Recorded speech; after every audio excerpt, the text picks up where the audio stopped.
the first rule of racing? Always beat your teammate. Today we have 4 teammates all gunning for glory and hoping to prove themselves as the top dog under the awning. But there can only be one winner here. This team have been racing against the best of the best from all over the world in recent weeks, from the scorching Handtown National to the spectacular British GP at Matterley Basin. We've got South African Tristan Purdon, young gun Charlie Heyman, the ever-entertaining Putnam duo of Sid and Charlie, who will be laying down the hot laps under the watchful eye of their legendary SC Sport Homes Husqvarna team manager, Neil Prince. But which of the lads will walk away as the #1 man in the team? And can any of them climb to the top of the leaderboard and walk away with the coveted red plate? So let's find out. Let's drop the gates on what I think is going to be the most chaotic edition of Hot Laps yet.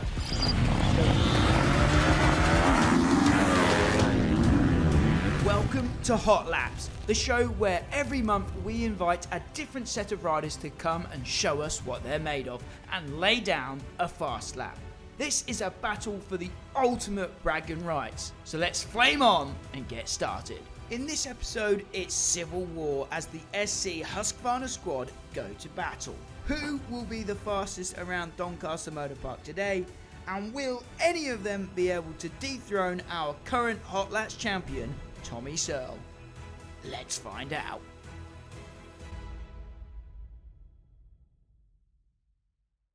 Before we get going though, let's just talk about the rules. Every rider will get 3 laps to set a heater and we'll pick the fastest of those to throw on the board.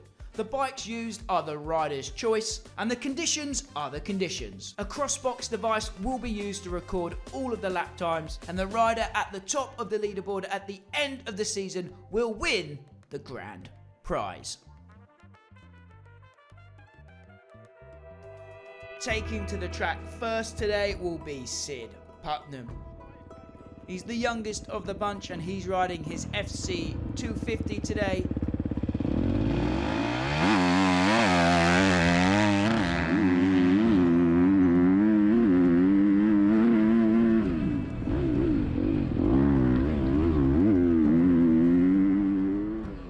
The clock is on for Sid then, let's see what he's made of here. He's setting the tone for the day, and it's looking like it's going to be a wild one. He's off the track there at Askew's. And he's using the wide lines then on the little 250F.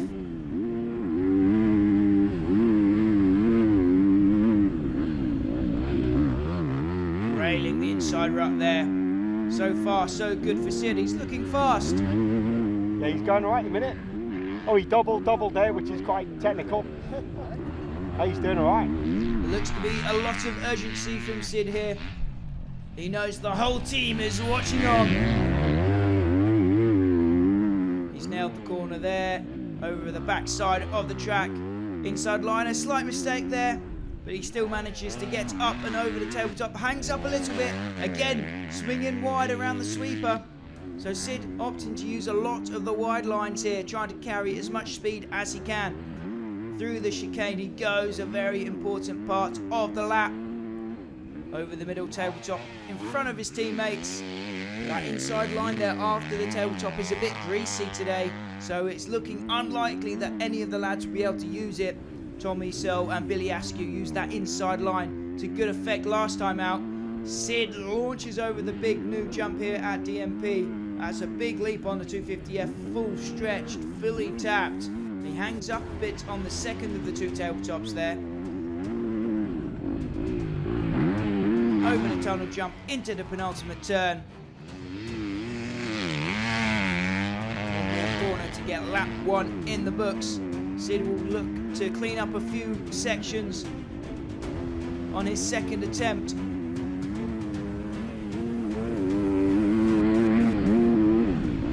Then what are you thinking about little brother? Oh, I've never seen him actually go like this. If he'd have rode like this at Hawkstone, he'd have qualified.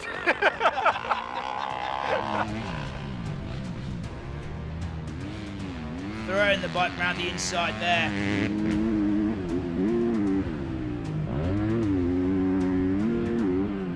single, double, double through the rollers. That is definitely the fastest line through that section, rather than double, double, single.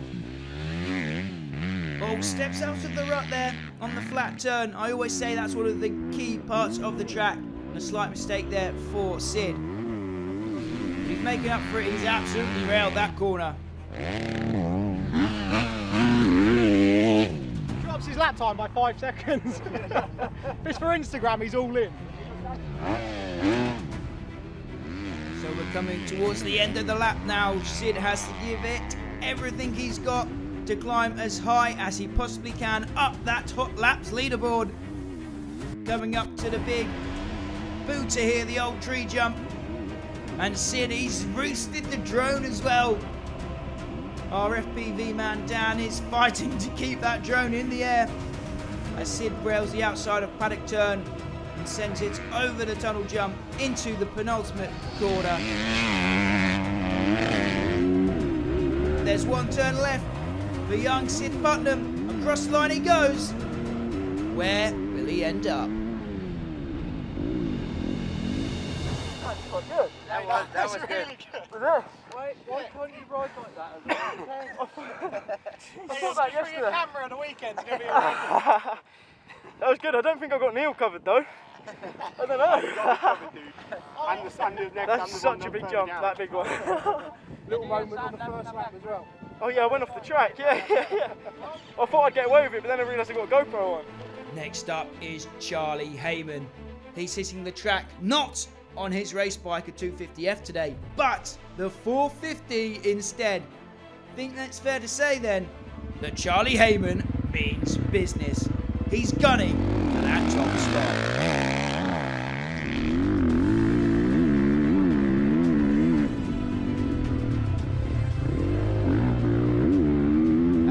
Is on, and I think we can already tell this is going to be a fast one. He cuts down on Askew's, absolutely railing that inside line, inside to inside then, and a lovely scrub there.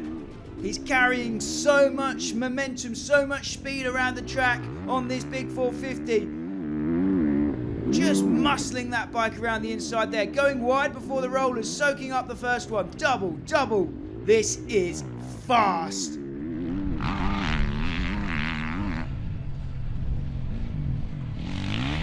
the pegs, around the flat turn there. Charlie Heyman is a joy to watch, and he always has been. He's a multiple-time British Youth Motocross champion. I've watched him race since his 65 days, and he's always made it look so easy out there. Inside line around the sweeper. Soaks up the single there into the chicane, keeping the power to the ground. My word, that was quick. The drone can barely keep up with him. Over the middle tabletop, just pushing the front end a little bit hard into the outside berm there. But I don't think he's lost too much ground, too much time. So he rails the outside here before the old tree jump, making it look easy on the 450. Oh, and lovely, perfectly landing on the downside of the second tabletop there, the outside of the paddock turn, over the tunnel jump, and again getting the wheels to the ground as early as possible. And carrying so much speed through the penultimate corner. This has been a good lap from Charlie Heyman. Let's see what Neil thinks. Yeah, he's fast. He's naturally gifted, and you can see he rides the bike really nice in the right gear. He's good. Yeah, good 450 rider. Impressive. So Charlie absolutely nailed that first lap. It will be tough to beat it. We join him here on his third attempt, his final attempt. Yeah, could do, but his first lap was pretty good. But he's just gone double, double, single, and he's gone through the water. So he's all right. A few mistakes, but that means he's trying.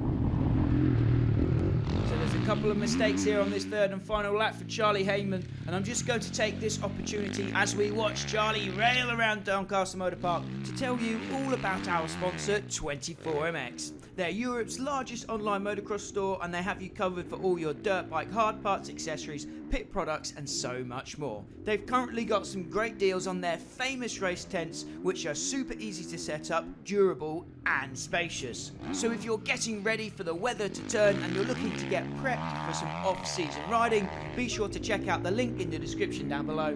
As always, a big thank you goes to 24MX. So this third lap definitely wasn't quite as intense as that first lap that Charlie put down, and I think that goes to show that Charlie has been learning a thing or two whilst being over in America racing the selected AMA Nationals that the team have competed in so far this year. The high intensity early on in the qualifying sessions and the races is what they are known for over there. Into the final turn for Charlie then, across the line he goes. We'll find out where he ranks a little later on. But I can tell you, that first lap was fast. Very fast. How was that? It's soft. So soft. That first lap was funny though, wasn't it? Yeah. Yeah, that was good. The second one, I kind of just tried building stuff back up again, but And then you made a mistake there. yeah. Did you get a perfect lap or not? Yeah, the first one was. So I'll see what that's like. Hitting the track next will be Charlie Putnam on board his SC 450. Let's do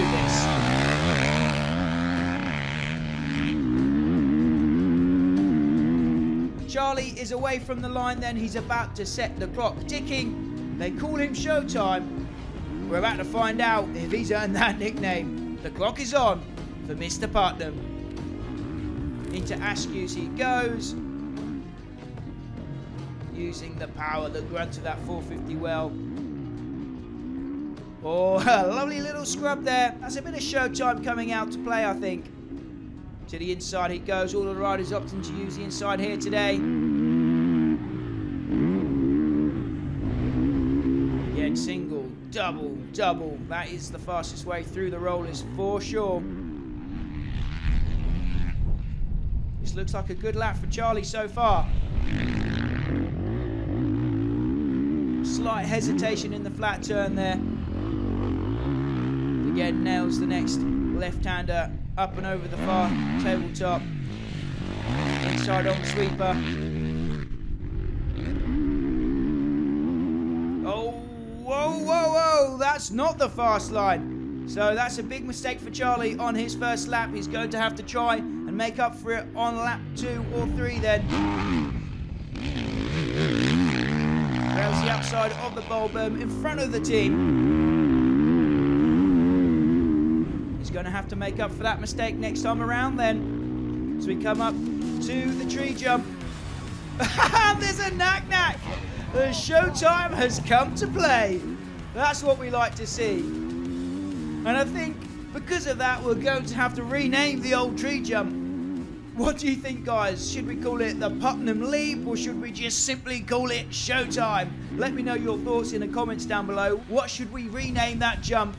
Charlie's just earned it there with the big old knack-knack in his hot lap. Let's see what Neil thinks about these mid-moto tricks. That's all right. His nickname's Showtime, so that for him is normal. He's just showing off to the chicks at the track today.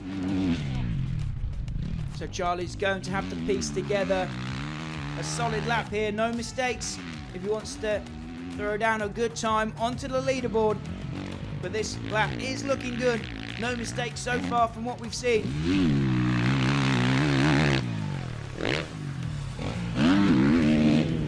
He's going wide around the sweeper this time to try and avoid the same mistake. Yep, that's the right line this time, Charlie. Through the chicane he goes.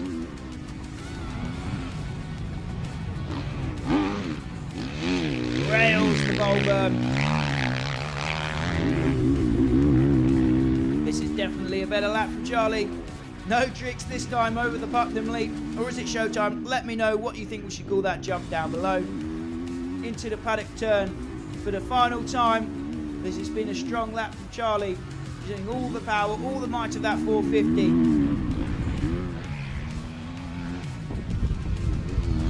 On the gas through the penultimate corner. That was fast.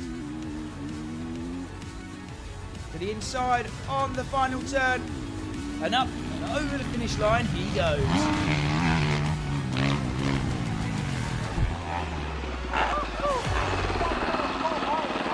Couple of mistakes, but yeah, I've done that now, but I proved myself. I was like, oh, back up.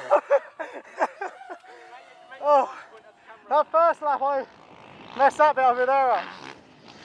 But still good. Still enough to smoke these boys. Woke up this morning, pissed a bit of excellence, you know, just oozes out of me nowadays. I made a coffee this morning, I drank it before it even finished making. I was that quick. The final rider today then is Tristan Purdon. I think it's fair to say he's the team leader over there at SC Sport Homes Husqvarna. Let's see what the South African is made of. He's away from the line.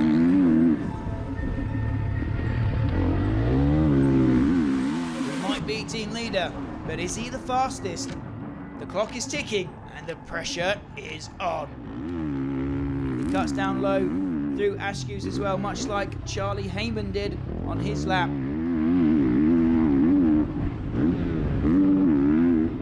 Using the bank, then cutting down to the inside here. Always slight hesitation in the turn.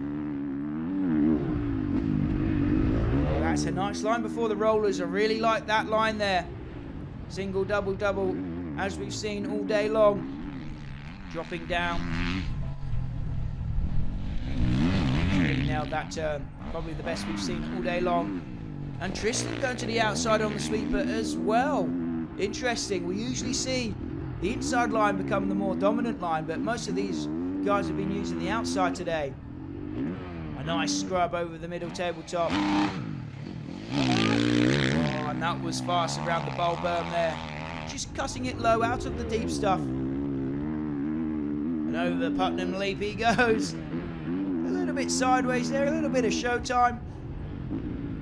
Oh, a nice scrub over that second of the two tabletops, getting the wheels to the ground as soon as he can. This has been a good lap for Tristan. Penultimate turn. Actually staying away from the berm there. Oh, look how he lifts that front wheel up over the step at the finish. That was nice. Oh, good. Yeah, he's on it. He's in Tristy beast mode at the minute, so he's all right. He's all action. Tristy. He's trying hard actually. So this will be interesting compared to him and Charlie, where how close they'll stack up the lap time. So it's going to be interesting.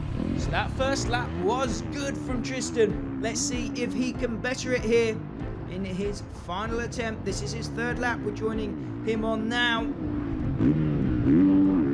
Jumps a little bit long, but nothing to upset him. And he's just muscling that big 450 around the track.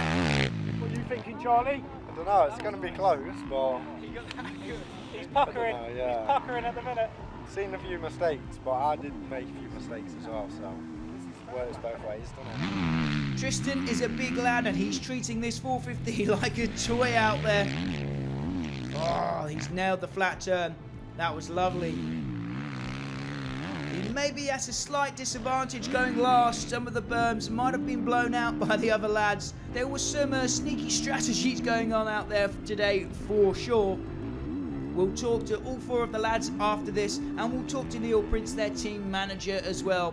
He's got some good stories from his years managing some of the best motocross races in the world. We'll talk to all five of the guys once Tristan's completed his third and final lap here over the Putnam leap. Down to the second of the two tabletops. Oh, look at that, getting the wheels to the ground on the downside of the table there. That was lovely. Over the tunnel jump into the penultimate turn for the final time today. Nailed it. Just watch Tristan after the final corner pick that front wheel up before the step at the finish. Beautiful. And that is all she wrote for Tristan. Will it be enough to beat his teammates? I think my first and last one were pretty good, but the track was pretty blown out from these boys. No, Thank you. nothing doing me. No, but that was good.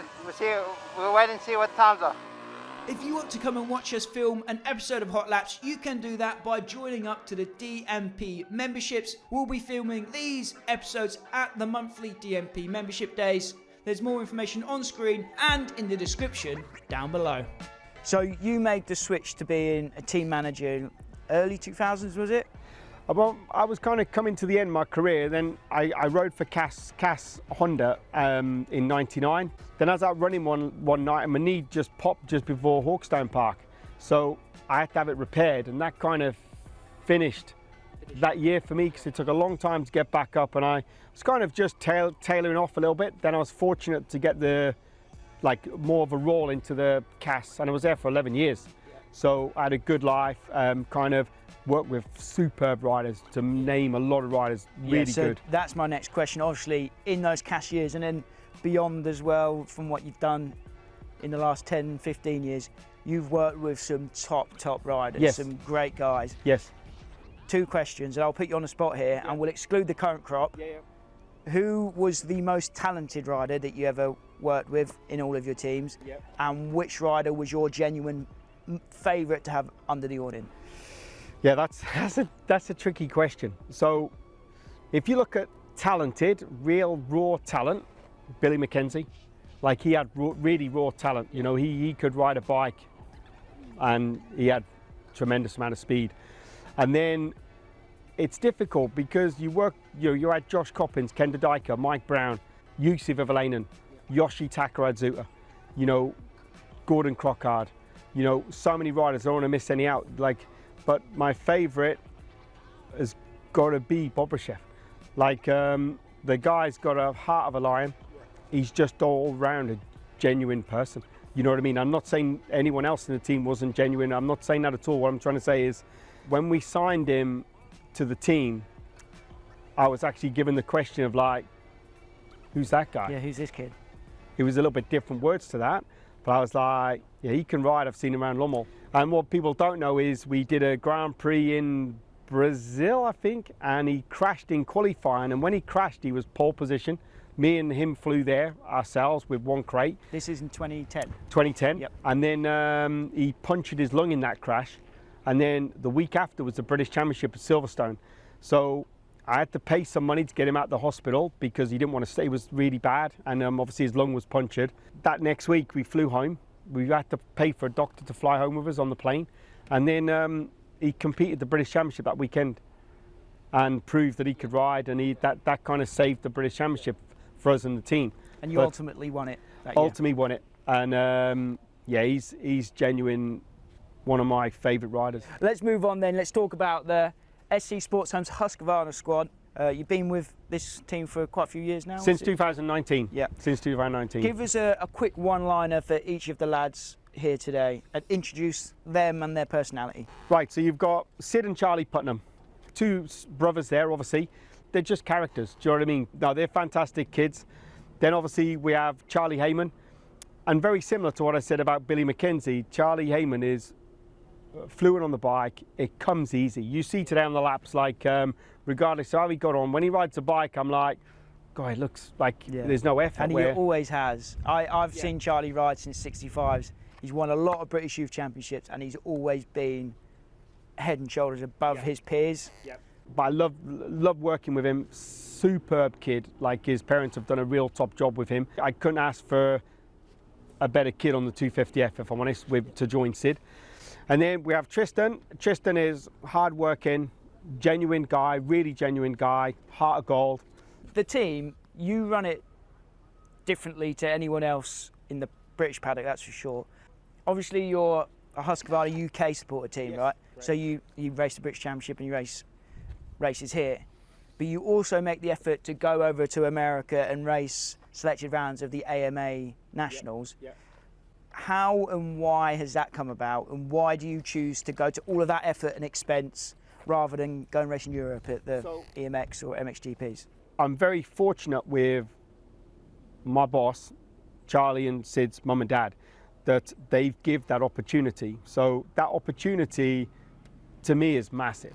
Do they have a base out there? No, so basically we have a truck out there. So we have a truck and we pretty much Airbnb. We have good friends in Florida, Mike and Terry McDonald, who looked after us there when we go train in the off season. To me, it's like was a dream. When we spoke about it, it was a bit of a dream come true. So we did the first 3 nationals with Gilbert, Florin, Charlie Putnam. This is a few years ago. A few years ago, the first year we did it. And like I've told you, if you go to a national, I've been around a lot of years, and I went to Unadilla and it blew my head off. I went to Parla, blew my head off. So every time I go, to me it's easier to go do an AMA than what it is to go do MXGP in England. Easier. Yeah. The way we try and do it is take people who want to lift up the chain. You know what I mean? And if we can help Charlie Heyman, example, Charlie Heyman, lift him up the chain to a better team or an opportunity. Say if he went America and he banged in, let's say a 5th place like he did the EMX a weekend, and let's say Bar-X Yamaha comes to him and say, look, I tell you what, we'll take a risk on you next year. We'll do you in Supercross and we'll get you into outdoors.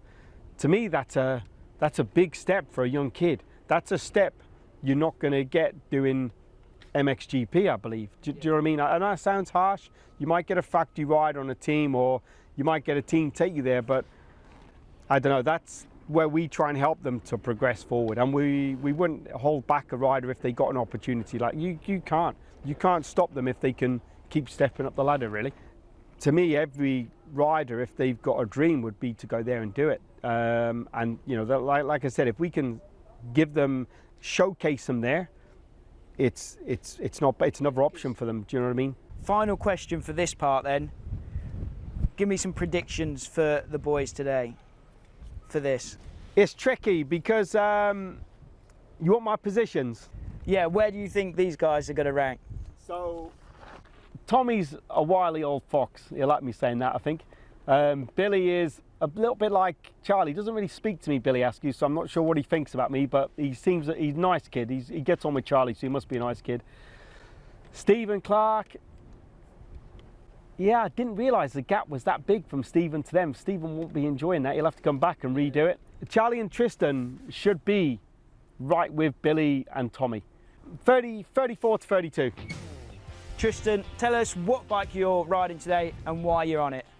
I was on my FC 450 practice bike, and that's what I raced in MX1 Championship. And I'm really happy with it, and I'm sure that was the best bike to be out there today. So yeah. AMA or MXGP? AMA all day.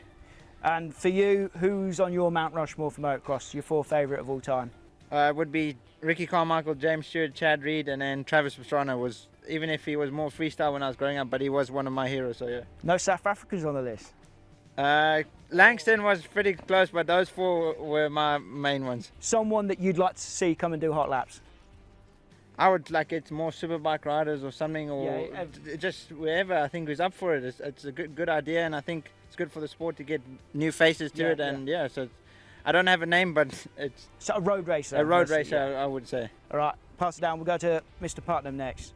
Explain your ride for the day. I was on the FC 450 as well. I don't have to get the practice bike in there like you did. That's already your excuse, isn't it? Yeah, no, I had the race bike as well. Just, you know, there's no stone unturned today. I think I know the answer. AMA or MXGP? Oh, it's got to be AMA, definitely. It's a lot more chilled out and a lot more, yeah, it's just a different buzz, I think. Your Mount Rushmore, what are we saying? I'd go Siwa, because he's brilliant to watch. Anderson, he was always good Jason growing Anderson up. or Brad? No, Brad. And Jason. Actually, I'm going both of them, yeah. Oh no, Jason Lawrence, sorry. Oh, I'm going Jason Lawrence, yeah. So you got, this is a unique list. This is a different one, yeah. And then Brad I think Anderson, I'm going to I'll throw Carmichael in there because he was special when he was good. Yeah. Who do you want to call out to come and do hot laps? Glenn Phillips. Glenn Phillips. Let's see Glenn Phillips doing hot laps. On a KX500. He's beat me everywhere else. Let's see him do hot laps as well. Yeah. Right, Sid, let's go for you. What were you riding today? Today I was on my race bike, my 250 Husqvarna FC. The only one on the 250. Only one on 250, so I think I've got a pretty solid excuse. Have you ridden a 450 before yet, or not? No, I've done like 2 laps on Charlie's. That's it, like ever. AMA or MXGP? AMA all day long. I think it's a whole different breed out there. I think it's just you can't compete. not in Europe. There's no way. Who's on your Mount Rushmore? I think Jeffrey, number one. I think he's the best to ever step foot on a bike. Jeffrey, James Stewart, definitely Chad Reed and Ricky Carmichael, I think. There we go. Yeah. Solid list. Final question. Call someone out. Who am I calling out? Someone who's giving me enough over the time is Justin Morris, and I want to see him head to head against Neil, because there's enough spoken between the two of them. Justin was here last time we did a hot laps, actually. He was here with Billy and Tommy, yeah, so he knows the format, he knows how the show works, so let's get him on. We set on 1994, wasn't it? Yeah. He's not listening. And now, Charlie Heyman, you're the guy that's actually got the most surprising bike today, because you're racing the 250, but you picked the 450. Tell us why. Yeah, Neil gave me the option which bike to ride today, but picked the 450 because if you get everything right on the 450, it's always going to be faster. But I don't know, I ain't seen the times yet. But yeah, I've been on the 450 today. AMA or MXGP for you? Definitely AMA, yeah. Yeah. So that's a clean sweep on AMA today. Your Mount Rushmore for motocross? Definitely Hurlins, like he's just a pretty cool guy. Tomac, Jet as well. Jet just makes it look easy, and Deegan. These might laugh at me for Deegan, but I think you can't argue. Yeah, everything he does, I just think's cool. All right, call someone out for hot laps then. Yeah, Leighton Sully. You've probably not heard of him, but he's a YMSA champion.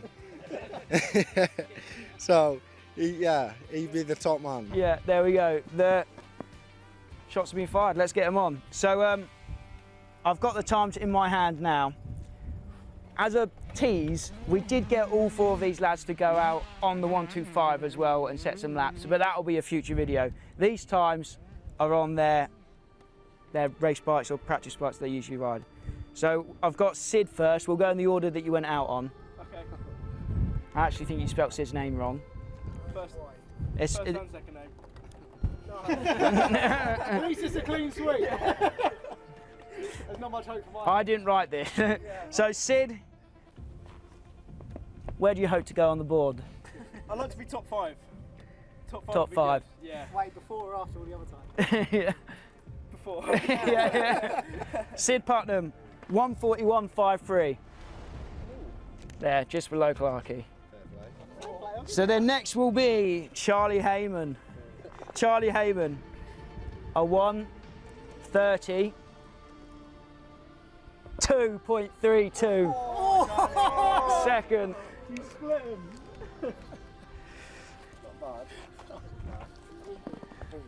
I don't know if you've done this, but you've spelt their second name differently on both. Charlie Putnam. 1:30. 7.79. Good. Don Clarkey, yes. In front of Clarkey there.